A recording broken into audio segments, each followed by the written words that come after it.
Soyez les bienvenus, chers téléspectateurs, dans l'interview d'Africa 24 qui reçoit un nouvel invité, le docteur Djama Elmi Okié, ministre de l'Éducation nationale et de la formation professionnelle à Djibouti. Soyez le bienvenu, monsieur le ministre. Merci.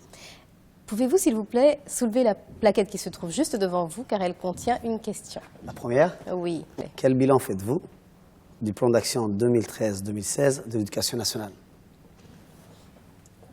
Je pense que, personnellement, le bilan de 2013-2016 est positif. Nous avons changé beaucoup de choses. Le bilan, l'évaluation du bilan se fait avant tout par la population. Et nous sentons que la population est très réceptive. Et ils ont, à chaque endroit que nous allons maintenant, comme étant politiciens, à chaque visite que nous faisons, ils sont satisfaits du travail accompli. Et en 2013-2016 et jusqu'en 2019, le cap est sur la qualité, puisque je pense que la République de Djibouti a atteint son premier objectif, et qui fait partie des objectifs du millénaire, qui est la massification à l'école pour tous. Et nous sommes presque à 84%. Et selon les derniers chiffres, vous étiez à 60% de taux de scolarisation. Ça dépend, la lecture que les gens font, mais réellement, le réel que nous avons, cette année, nous sommes à 84%. Pour quelle raison? Que les écoles sont presque multipliées par 2. En 2013, l'éducation nationale a eu le privilège de bénéficier de tous les projets d'envergure du pays et un soutien sans faille du président de la République et de tout le gouvernement. En ce sens, presque 80 écoles ont été réhabilitées. Et en plus, parmi eux, les collèges les plus anciens du pays, qui sont symboliques, que toutes les grandes autorités du pays, où tout le monde ont passé par là. Ce qu'on reproche, c'est également le fait qu'il n'y ait pas assez d'outils didactiques ou pédagogiques dans ces écoles-là. Je pense que cela, aujourd'hui, est une histoire ancienne, puisqu'aujourd'hui, tout le matériel didactique et tout le matériel dans lequel les écoles en ont besoin sont disponibles, puisque nous avons des grandes centrales, des grands centres au niveau de l'éducation, des hangars dans lesquels nous déposons en avance, dès le début de l'année, tout type de matériel. En plus, la République de Djibouti est un des rares pays dans le monde, parce que vous savez aujourd'hui que le monde, l'éducation est payante aujourd'hui. Mais un des rares pays qui l'éducation... Ça dépend des pays. Si. L'école publique, généralement, ne l'est pas. Oui, mais il y a beaucoup d'écoles publiques dans le monde que même les frais. Exemple, à Djibouti, nous donnons même les kits scolaires. Il y a des tablettes qui sont incluses. Je pense qu'en Afrique, nous sommes le 2e ou 3e pays en matière de tablettes. Et cette année, nous comptons, Inch'Allah, équiper tous les primaires des tablettes numériques. Dans ce cas-là, nous pensons que nous sommes avancés en matière d'éducation. Et maintenant, nous travaillons plus sur la question surtout de la qualité, sans oublier la question de l'école pour tous, mais surtout nous focalisons sur la qualité. Sur la qualité, c'est-à-dire par exemple en termes d'enseignement, l'approche par compétences, il y a encore des personnes qui sont réfractaires, que ce soit dans le corps enseignant ou même chez les parents d'élèves. Oui, pas simplement à Djibouti, mais dans tous les pays dans lesquels ils ont appliqué cette méthode, il y a des gens qui sont réticents. Parce que vous savez tous, et vous le savez avant moi, que dans chaque changement, il y a des réticences. Il y a des réticences, mais à Djibouti, les gens en ont bien compris, et c'est depuis presque une dizaine d'années, voire plus, même les années 2000, au début 2000, que c'est bien infiltré, que tous les enseignants ont adhéré. Tous les enseignants ont adhéré à cette méthodologie. Néanmoins, je ne cache pas qu'encore, il existe quelques enseignants qui, au début, surtout les premières classes, première année et deuxième année, qui aussi mélangent avec cette nouvelle méthode, la méthode syllabique. La méthode syllabique lorsqu'on nous aura demandé pour un soutien. Seconde question, je vous en prie, lisez-la. La formation professionnelle est-elle adaptée aux besoins de Djibouti? C'est une très très bonne question. Justement, et les chiffres varient, parce que qui dit formation professionnelle dit justement accès au marché de l'emploi. Selon certains chiffres, on est à peu près à 40% de taux de chômage, d'autres disent 60%. Comment nous voyons la formation professionnelle? Nous avons divisé en 3 zones. Il y a la formation initiale, dans laquelle le lycée technique, les élèves font un cursus, par exemple de 3 ans dans le lycée technique, le PP, après le bac pro, et après continuent ceux qui ont la possibilité ou avoir le résultat requis à l'université. Ou la deuxième étant la formation des jeunes déscolarisés. Et celle-là se divise en 3 parties. Il y a le cours en court terme, à moyen terme, et ce qu'on considère pour eux, pour ce secteur, à long terme qui est d'1 année. Donc 3 mois, 6 mois, 1 année. Et après, chacun a, sur le terrain, ses stages. Donc, sur le processus de la formation professionnelle, une des premières choses qu'on a fait, c'est l'alternance. Même à l'étape initiale, les enfants ou les jeunes scolarisés suivent un processus d'alternance.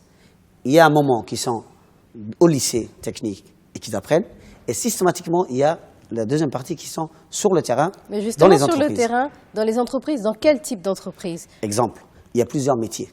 Si nous prenons l'hôtellerie, nous sommes dans un hôtel, prenons l'hôtellerie. Il y a le Sheraton, un de nos partenaires privilégiés, il y a aussi le Kempinski, ainsi que d'autres. Oui, mais l'hôtellerie n'est pour l'instant pas un secteur moteur de l'économie. Quand on prend les transports, par exemple, ou la logistique. Exemple, si on prend le côté logistique, il y a un grand centre logistique qui va voir très bientôt le jour. Mais nous n'avons pas attendu cela. Et au niveau du LIC, il y a déjà des matières qui traitent, des bacs pro qui traitent la logistique. Mais encore plus, nous allons aller plus loin, nous avons mis en place des formations à court et à moyen terme pour la question du transport, puisque c'est un des secteurs le plus dynamique à Djibouti, et vous l'avez vu. Donc nous avons tranché en deux. Un, nous travaillons avec les autorités des Enfranches. Eux, ils listent tous les métiers possibles qui vont se créer pour les nouvelles infrastructures qui verront le jour, mais aussi le besoin immédiat. Maintenant, des infrastructures existantes, et ceux du moyen terme, et ceux même à court et long terme.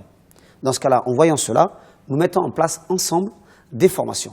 Récemment, pour vous donner des chiffres, nous avons formé 250 jeunes de deux sexes dans ce domaine.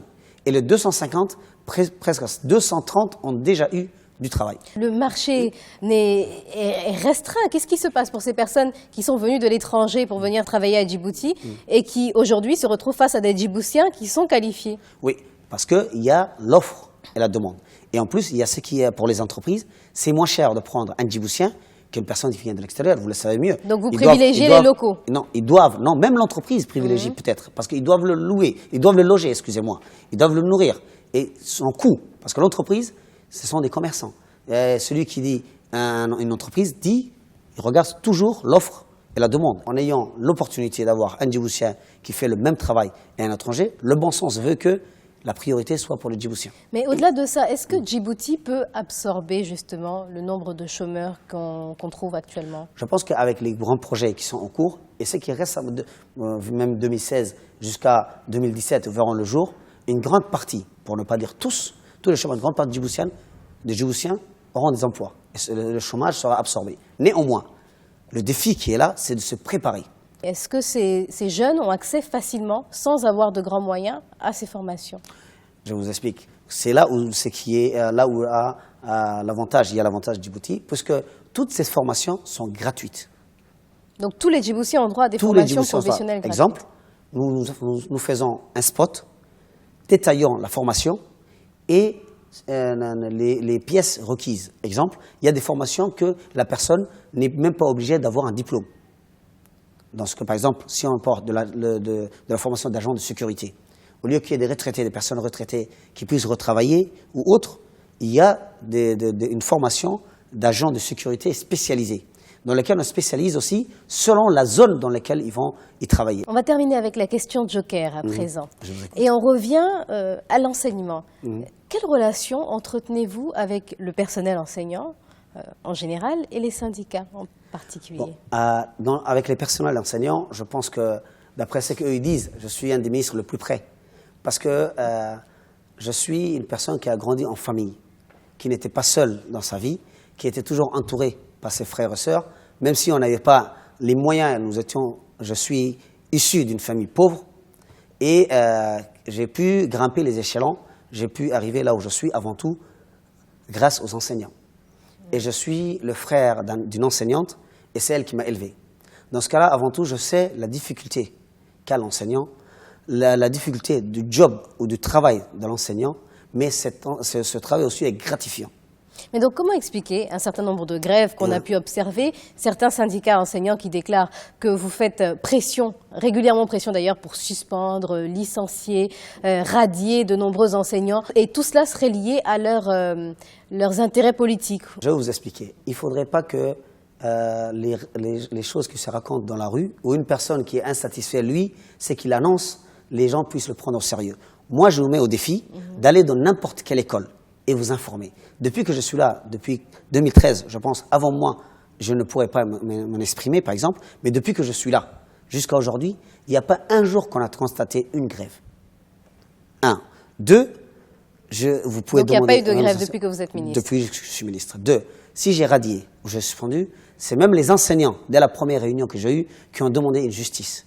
Et si vous allez tourner à Djibouti, vous allez voir le seul ministère qui, plus d'une vingtaine de fois, qui déplace les responsables, plus d'une quinzaine de fois qui ont fait des bonifications, des augmentations de salaire, des primes de Et pas de suspension de salaire. Je viens là-dessus. Des primes, ainsi de suite, et l'éducation nationale. Et je pense que plus de 4000 sur presque 7000 personnels, plus de 4700 en 3 ans ont eu, que ce soit un changement de cadre, que ce soit une bonification, que ce soit une prime. Merci, monsieur le ministre, d'avoir accepté de répondre à ces questions. Merci. Vous avez fini? Je pensais qu'il y avait plus de questions. Et merci à vous, chers téléspectateurs. C'était l'interview d'Africa 24. À bientôt.